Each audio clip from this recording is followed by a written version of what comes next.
लीजिए सुनिए सूर्यकांत त्रिपाठी निराला के लिखे उपन्यास महाभारत का दूसरा भाग सभा पर्व मेरी यानी समीर गोस्वामी की आवाज में। सभा भवन, राजसूय यज्ञ और जरासंध वध। कृष्ण के कहने पर मैं दानव कैलाश के उत्तर गया। वहां दानवों की एक राजधानी थी। वहीं बिंदु नाम के सरोवर के पास दानवों के यज्ञ के लिए बनाए गए सुविशाल सभा भवन के मनोहर कारीगरी के चित्ताकर्षक सामान रखे थे। मैं दानव वो सब एकत्र कर खांडव प्रस्थ ले आया। खांडव दाह के बाद कृष्ण अर्जुन के साथ पांडवों के पास चले आए। मैं को देखकर कृष्ण बहुत प्रसन्न हुए। उन्होंने महाराज युधिष्ठिर से उसकी तारीफ की। शुभ मुहूर्त देखकर सभा भवन की नींव डाली गई।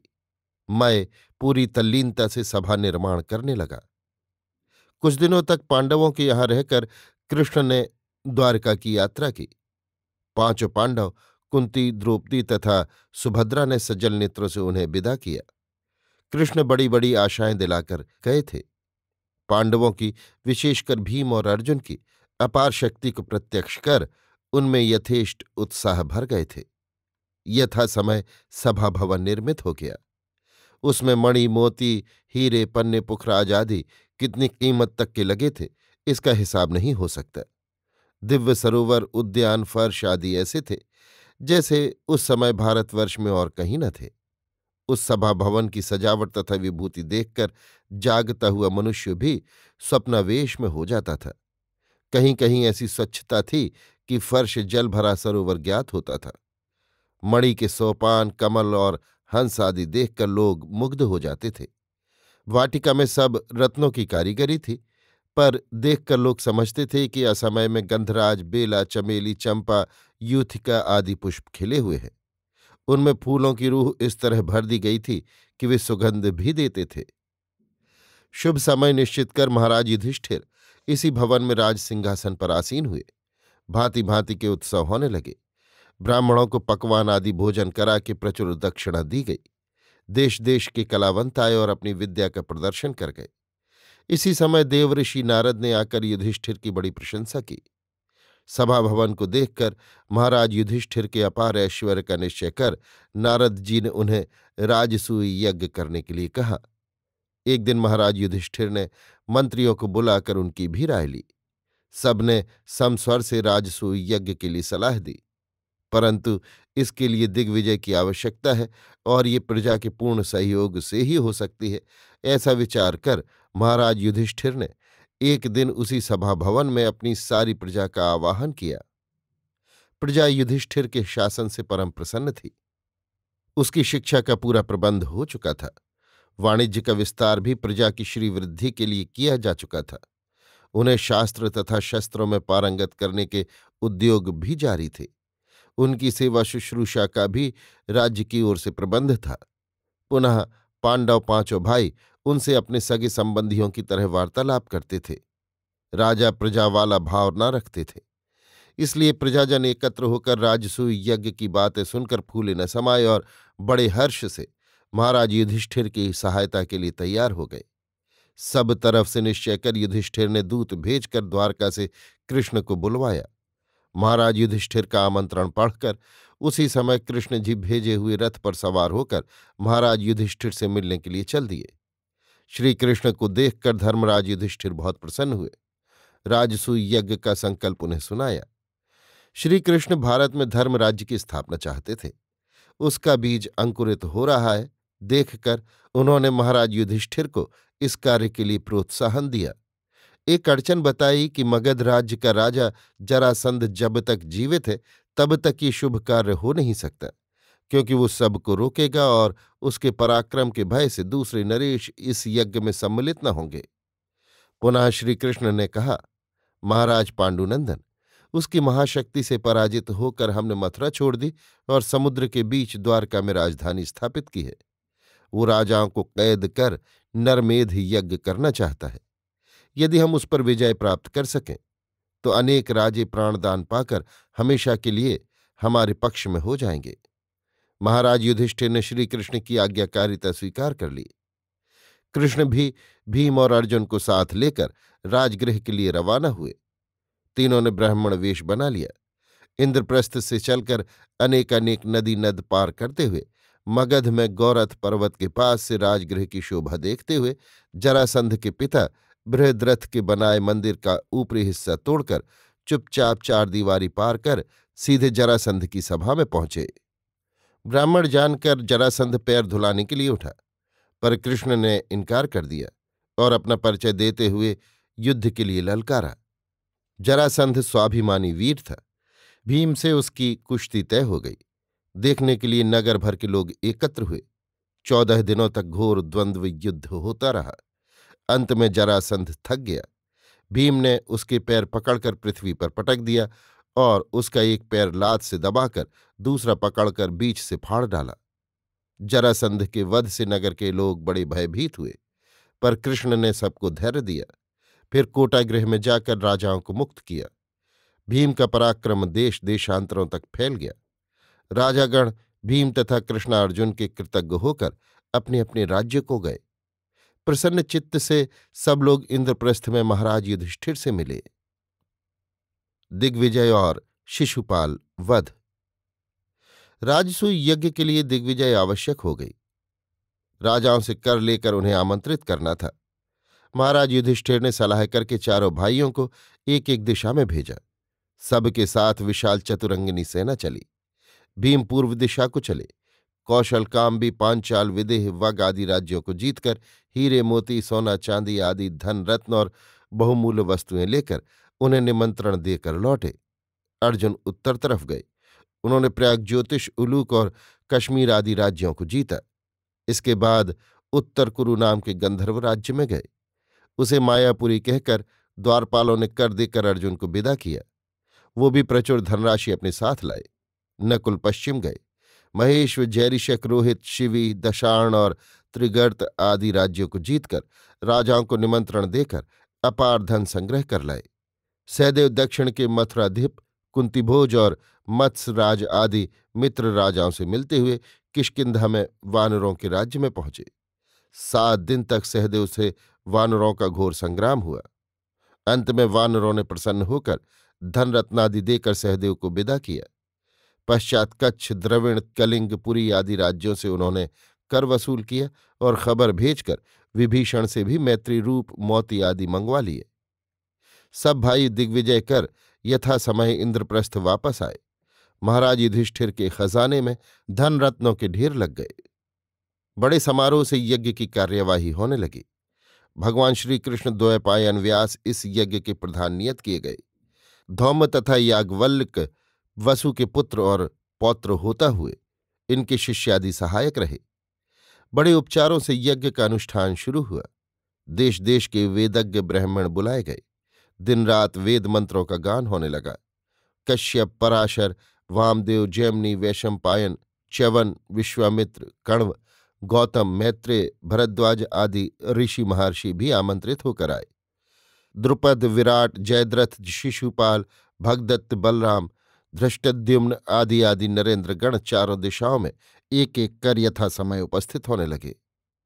हस्तिनापुर से भी भीष्म द्रोण कृप अश्वत्थामा धृतराष्ट्र विदुर दुर्योधन दुशासन आदि आमंत्रित होकर यज्ञ देखने के लिए पधारे। कृष्ण की राय से महाराज युधिष्ठिर ने सबको यथोचित कार्य का भार दिया। भीष्म और द्रोण को यज्ञ की कार्यावली के निरीक्षण का भार सौंपा। कृपाचार्य को सुवर्ण रत्नों की परीक्षा तथा ब्राह्मणों को दक्षिणा देने का, महाराज दुर्योधन को राजा महाराजाओं के उपहार स्वीकार करने का, अश्वत्थामा को ब्राह्मणों के सत्कार का, दुशासन को भोजन भांडार का, श्रीकृष्ण ने स्वयं ब्राह्मणों के चरण धोने का कार्य स्वीकार किया।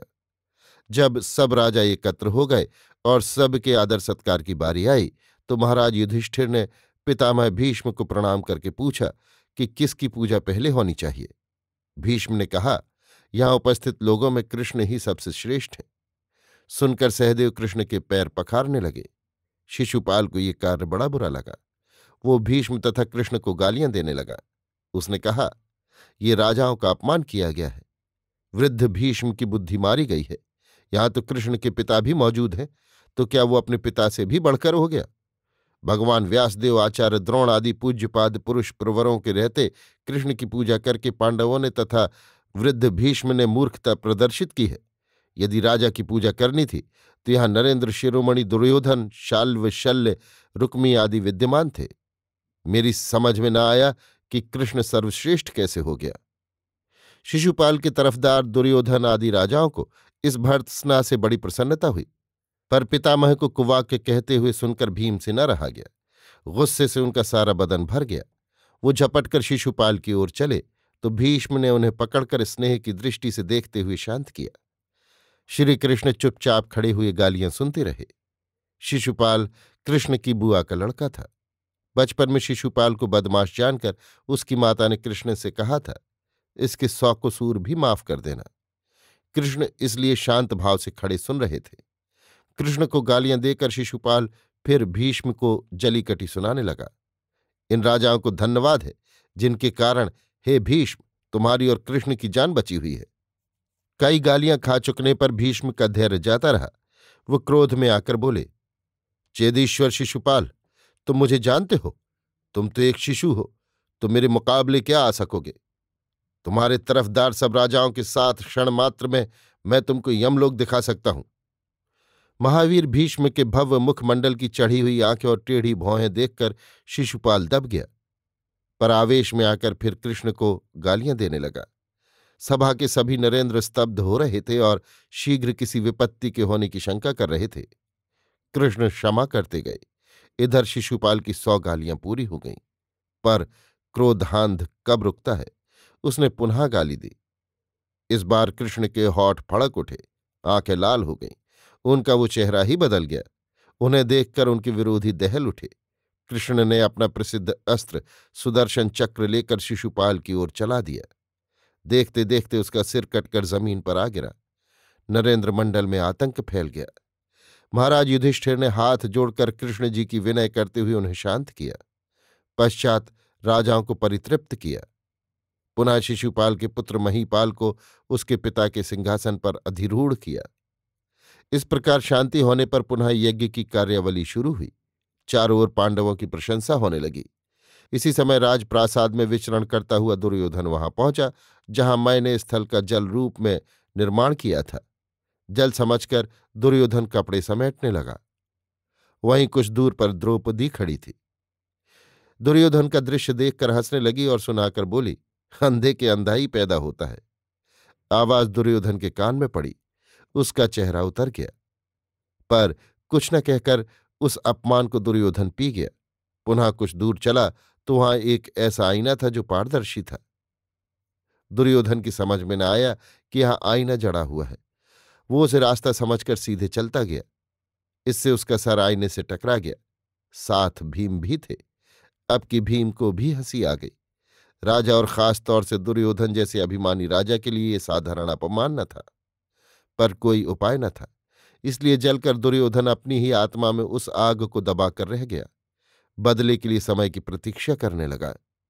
यज्ञ सकुशल समाप्त हुआ। दुशासन अजस्त्र दान कर करके भांडार को खाली कर देना चाहता था, पर वो साक्षात लक्ष्मी का भांडार था। स्वयं विष्णु के अवतार श्री कृष्ण पांडवों से सहयोग कर रहे थे। वो कैसे रिक्त होता।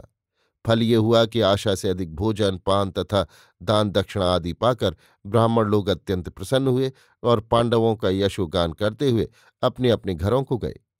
देश देश के कलावंत भी पांडवों की कीर्ति गाथा और आदर सत्कार आदि की चारों ओर प्रशंसा करने लगे। नरेंद्र मंडल भी सब तरह से सुखी तथा पांडवों के आतिथ्य से प्रीत होकर विदा हुआ। श्रीकृष्ण को काफी समय लग गया। सबके चले जाने के बाद उनकी विदाई हुई। उनकी बहन सुभद्रा भी भाई के साथ गई। द्वारका पहुंचकर कृष्ण ने देखा, द्वारका की वो शोभा नष्ट भ्रष्ट कर दी गई थी। पूछने पर मालूम हुआ कि शिशुपाल का मित्र शाल्व अपने मित्र का बदला लेने के लिए कृष्ण की अनुपस्थिति में वायुयान द्वारा आकाश मार्ग से द्वारका पर चढ़ाया था। साथ ही उसकी सेना भी आकाश मार्ग से लड़ रही थी।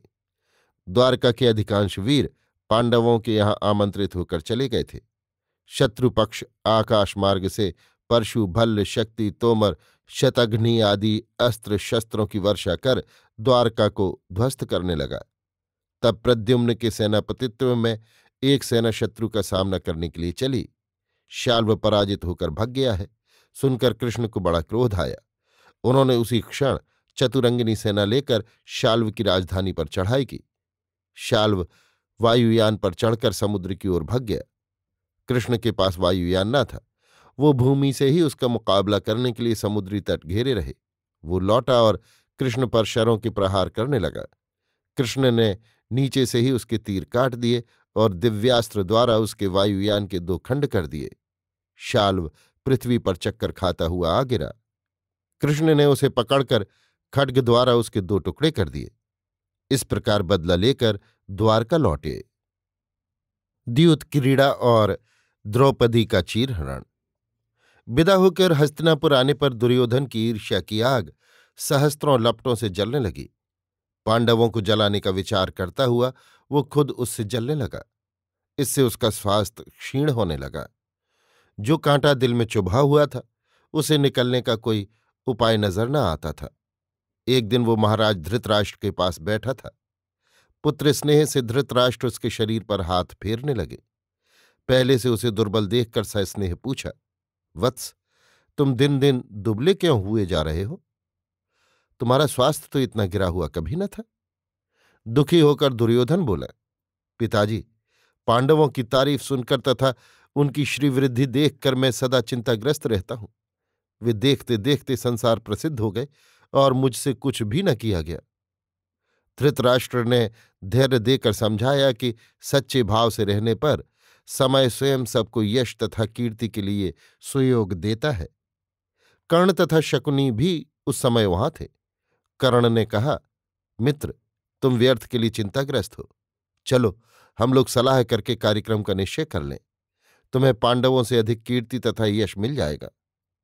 मामा शकुनी ने मुस्कुराकर कहा, वत्स दुर्योधन, तुमने पहले ये बात कही होती तो अब तक तुम ही संसार प्रसिद्ध नजर आते। छल हमेशा बल से बड़ा माना गया है। मैं ऐसे ऐसे दांव तुम्हें दिखाता हूं कि तुम भी समझते मामा के पास कैसे कैसे जौहर छिपे हैं। प्रसन्न होकर कर्ण और शकुनी को साथ लेकर दुर्योधन एकांत में गया। वहां आपस में तीनों की मंत्रणा होने लगी। शकुनी बोला, जिस तरह पांडवों ने सभा मंडप बनवाया है उसी तरह तुम भी एक बनवाओ।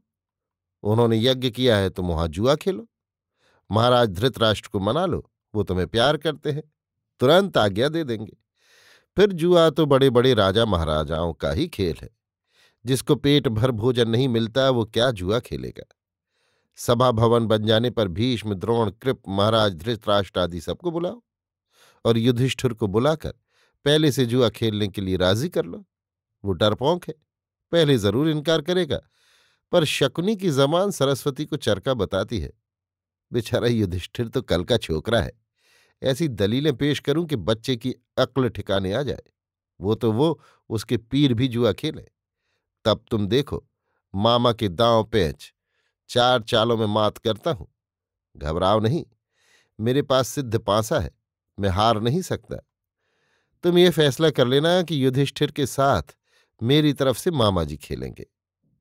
बस जाओ, बच्चे की तरह खुश रहो, खाओ और मौज करो। देखो मैं तुम्हें थोड़े दिनों में कितना प्रसिद्ध करता हूं। शकुनी की बात सुनकर कर्ण को बड़ी खुशी हुई। उसने दुर्योधन पर बाढ़ रखते हुए कहा, मित्र, इससे अच्छा पांडवों को नीचा दिखलाने का दूसरा उपाय न होगा। जो पांडव आज संसार प्रसिद्ध हो रहे हैं वे जुए में हार कर हमारे गुलाम हो जाएंगे। इससे उनकी प्रशंसा मिट जाएगी और उनका सारा वैभव हमारे पास आ जाने से हम ही सब देशों में सबसे नामी कहलाएंगे। दुर्योधन इतने सीधे उपाय से इतना बड़ा और मुश्किल काम बनते हुए देखकर मारी खुशी के अंग में फूला न समाया। वो सीधे धृतराष्ट्र के पास गया और सारी बातें एकांत में सुनाई। पुत्र की भलाई चाहने वाले स्नेह दुर्बल पिता ने आज्ञा दे दी। फिर क्या था, अच्छे अच्छे कारीगर बुलाए गए और जल्द से जल्द अच्छे से अच्छा सभा भवन तैयार करने की आज्ञा दे दी गई। दुर्योधन, दुशासन, कर्ण और शकुनी आदि की गुप्त मंत्रणाएं तथा आमोद प्रमोद होते रहे। इस तरह की उच्छृंखल प्रसन्नता में समय पार हो रहा था कि सुविशाल भव्य सभा भवन तैयार हो गया। तब सलाह करके इमारत दिखाने के विचार से दुर्योधन ने पांडवों को बुला भेजा। महाराज युधिष्ठिर, भीम, अर्जुन, नकुल और सहदेव पांचों भाई यथा समय दुर्योधन के अतिथि स्वरूप हस्तिनापुर में उपस्थित हुए। पांडवों को देखकर हस्तिनापुर के लोग अत्यंत प्रसन्न हुए और बड़े प्रेम से पांचों भाइयों से मिले। महाराज युधिष्ठिर आदि पांचों भाइयों ने भीष्म, द्रोण, कृप, अश्वत्थामा, धृतराष्ट्र और गांधारी आदि के यहाँ जा जाकर उन्हें प्रणाम किया। उनका शुभ आशीर्वाद प्राप्त कर भाई दुर्योधन, दुशासन आदि से मिले। दुर्योधन बड़ी प्रसन्नता से महाराज युधिष्ठिर आदि को सभा भवन में ले गया और उसका कला कौशल दिखलाया।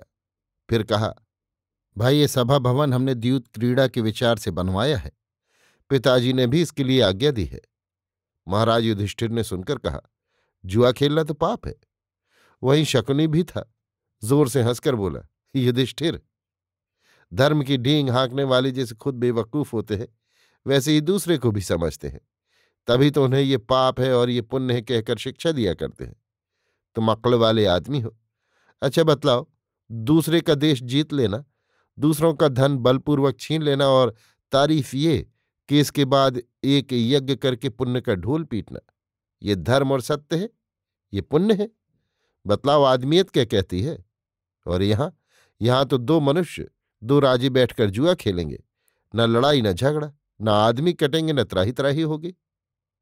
जो जीता वो ले गया, बस। इसे तुम पाप कहते हो? तुमको मालूम हो कि इसके देखने के लिए भीष्म, द्रोण, कृप, विदुर आदि सब धर्मात्मा बुलाए जाएंगे। महाराज धृतराष्ट्र भी पधारेंगे और जो नतीजा हासिल होगा सुनेंगे। फिर ये पाप कैसे हो गया? महाराज युधिष्ठिर ने कहा, अगर हमारे गुरुजन भी जुआ देखने के लिए आएंगे तो ठीक है। दुशासन बोला, ये जुआ महाराज दुर्योधन और आप में होगा। महाराज दुर्योधन खुद न खेलेंगे, उनकी तरफ से मामा शकुनी पासा फेंकेंगे। हार जीत महाराज दुर्योधन की होगी। युधिष्ठिर ने इसका उत्तर न दिया। दूसरे दिन दरबार लगा। हस्तिनापुर के बड़े बड़े लोग सभा भवन में आमंत्रित होकर आए। भीष्म, द्रोण, कृप, अश्वत्थामा, विदुर, महाराज धृतराष्ट्र आदि के आसन सुशोभित हो गए। हस्तिनापुर के खासवाम सब एकत्र हुए। युधिष्ठिर को साथ लेकर दुर्योधन भी भाइयों तथा शकुनी और कर्ण के साथ पहुंचा। दो अलग अलग टुकड़ियां हो गईं। एक ओर कौरव बैठे, एक ओर पांडव। हस्तिनापुर के लोग परस्पर वार्तालाप करने लगे कि दुर्योधन के कारण इस वंश की कुशल न होगी। बीच में खेलने की जगह करके दांव रखा गया। महाराज युधिष्ठिर ने पांसा फेंका पर कुछ न हुआ। अब शकुनी पांसा लेकर उंगलियों में खड़खड़ाने लगा। महाराज युधिष्ठिर ने धनरत्नों की बाजी लगाई। शकुनी ने पांसा फेंका, उसका दांव आ गया। कौरव ठहाका मारकर हंसने लगे। भीष्म और विदुर आदि को ये बड़ा बुरा लगा, पर राजदरबार के विचार से मौन बैठे रहे। दोबारा महाराज युधिष्ठिर ने अपनी राज्य की बाजी लगाई। शकुनी का दांव फिर आया। कौरवों के हर्ष की सीमा न रही। तिबारा युधिष्ठिर ने अपने साथ चारों भाइयों को दांव पर रखा। फिर शकुनी का पासा पड़ा। दुर्योधन ने बड़ी शान से भीम की तरफ देखा। भाई का ख्याल कर भीम चुप हो रहे। युधिष्ठिर ने कहा, अब तो मैं सर्वस्व हार चुका, अब क्या खेलूं? शकुनी ने कहा, अब द्रौपदी को रखो। इस बार तुम जीते तो जो कुछ हार चुके हो सब वापस ले लो। युधिष्ठिर को नष्ट संपत्ति का लोभ हुआ। दांव पर उन्होंने द्रौपदी को भी लगा दिया। सभा के सज्जन लोग घोर पाप की आवाज लगाने लगे, पर कुछ फल न हुआ। शकुनी ने पांसा फेंका, फिर उसका दांव पड़ा। द्रौपदी की जीत से दुर्योधन ने जैसे सारे संसार पर विजय कर ली हो, उसे ऐसी खुशी हुई। मन ही मन धृतराष्ट्र भी खुश थे। दुर्योधन ने विकर्ण को बुलाकर कहा, जाओ, पांसे के समाचार द्रौपदी से कहकर उसे सभा भवन में ले आओ। वो अब हमारी दासी है। सभा के लोग भाइयों का ऐसा पतन देखकर रोने लगे। विकर्ण द्रौपदी के पास गया। पांसे के समाचार सुनकर द्रौपदी ने कहा, विकर्ण, महाराज युधिष्ठिर ने पहले अपनी बाजी लगाई थी या मेरी? विकर्ण ने विनीत भाव से कहा, देवी, महाराज युधिष्ठिर ने पहले अपने साथ चारों भाइयों की बाजी लगाई थी। द्रौपदी ने कहा, तो जाओ सभा में कहो कि द्रौपदी नहीं आना चाहती। महाराज युधिष्ठिर खुद हार कर अपना स्वत्व खोकर मेरी बाजी नहीं लगा सकते, ये अन्याय है। विकर्ण ने सभा में लौटकर द्रौपदी का समाचार दुर्योधन को सुनाया। भीष्म और विदुर आदि विद्वजनों ने द्रौपदी की उक्ति का समर्थन किया, परंतु मदांध दुर्योधन को न्याय कब सूझता था। उसने दुशासन को सभा में द्रौपदी को पकड़ लाने के लिए भेजा। दुशासन को देखकर बड़ी विनय से द्रौपदी ने कहा, दुशासन, मेरी लज्जा न लो, मैं कुलवधू हूं, मेरे धर्म की ओर देखो। फिर इस समय मैं रजस्वला हूं। दुशासन ने द्रौपदी की विनय पर ध्यान न दिया। उसकी क्रूर मुद्रा देखकर द्रौपदी गंधारी के महल को भगी, किंतु दौड़कर दुशासन ने खुले बाल पकड़ लिए और घसीटता हुआ सभा भवन को ले चला। सभा में पहुंचकर भीष्म की ओर देखकर रोती हुई द्रौपदी बोली, पितामह, क्या आपके कुल की यही मर्यादा है? क्या महाराज युधिष्ठिर अपनी बाजी लगाने के बाद हार कर मेरी बाजी लगा सकते हैं? अब भीष्म से न रहा गया। उन्होंने कहा, बेटी, न्याय तेरी तरफ है।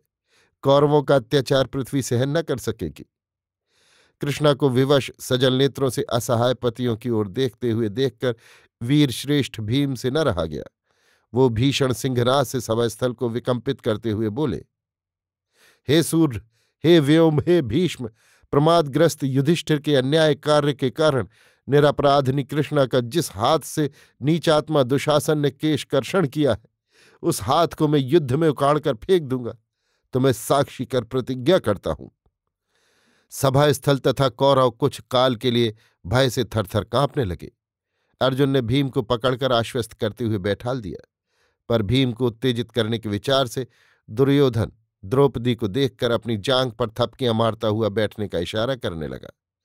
भीम क्रुद्ध थे ही पुनः दर्प से उठकर खड़े हो गए और वैसे ही गरज कर बोले, दुष्ट दुर्योधन ने जिस जांघ पर बैठने के लिए इशारा करके कृष्णा का अपमान किया है, मैं अपनी भीम गदा के प्रचंड घात से उसकी उस जांघ को तोड़ दूंगा। इस बार धृतराष्ट्र को बहुत बुरा लगा, पर सब लोग विपत्ति की चिंता करने लगे। अर्जुन ने फिर भीम को शांत कर बैठाया। चिढ़कर दुर्योधन ने दुशासन को आज्ञा दी, द्रौपदी मेरी दासी है, इस सभा में उसे नंगी करो। त्रस्त होकर द्रौपदी ने सभा के मनुष्य से लाज बचाने की प्रार्थना की, पर सब लोगों ने सिर झुका लिया। तब कृष्णा को कृष्ण की याद आई। सजल आंखों ऊंचे स्वर से पुकार पुकार कर कहने लगी, हे दीन बंधु, हे भक्त वत्सल, हे करुणा साकर कृष्ण, इस विपत्ति में तुम्ही मेरे उद्धार करता हो। दासी की लाज तुम्हारे ही हाथ है भगवान। भगवान कृष्ण का मन चंचल हो उठा। वो अपने पूर्ण रूप की ओर जाने लगे तो द्रौपदी की दशा उनके ध्यान नेत्रों के सामने आ गई। वो इस अत्याचार से चकित हो गए और माया का स्मरण किया। माया हाथ जोड़कर सामने खड़ी हो गई। भगवान कृष्ण ने कहा, हस्तिनापुर की राजसभा में द्रौपदी का वस्त्र हरण हो रहा है, जाओ उसे नग्न न होने दो। द्रौपदी हाथ जोड़े हुए प्रार्थना करती जाती थी। दुशासन वस्त्र खींचता जा रहा था। वो खींचते खींचते थक गया, हार कर बैठ गया। द्रौपदी की प्रार्थना से धृतराष्ट्र को भी दया आ गई। उन्होंने कहा, बेटी तू मांग क्या मांगती है? द्रौपदी ने आंसू पोंछकर कहा, महाराज, युधिष्ठिर जो कुछ हार चुके हैं वो सब वापस कर दीजिए। महाराज धृतराष्ट्र ने कहा, बेटी, तेरे लिए हमने वो सब वापस कर दिया। ये कहकर वो सभा भवन से चले गए। रास्ते में दुर्योधन के मित्रों ने कहा, आपने दुर्योधन के लिए बड़ा बुरा किया। भीम की प्रतिज्ञा आप सुन चुके हैं। धृतराष्ट्र को पुत्र स्नेह ने फिर दबाया। उन्होंने बचने का उपाय पूछा। उन मित्रों ने कहा, राज्य वापस देकर 12 साल के वनवास और 1 साल के अज्ञातवास की बाजी पर फिर जुआ हो। इस तरह पांडव हार कर राज्य पाने का मौका ही न पाएंगे, न दुर्योधन मारा जाएगा। धृतराष्ट्र ने फिर आज्ञा दे दी। लाचार होकर युधिष्ठिर को फिर खेलना पड़ा, क्योंकि राज्य प्राप्ति के लिए धृतराष्ट्र की ये शर्त भी जोड़ दी गई। इस बार भी युधिष्ठिर ही हारे। अभी आप सुन रहे थे सूर्यकांत त्रिपाठी निराला के लिखे उपन्यास महाभारत का दूसरा भाग, सभा पर्व, मेरी यानी समीर गोस्वामी की आवाज में।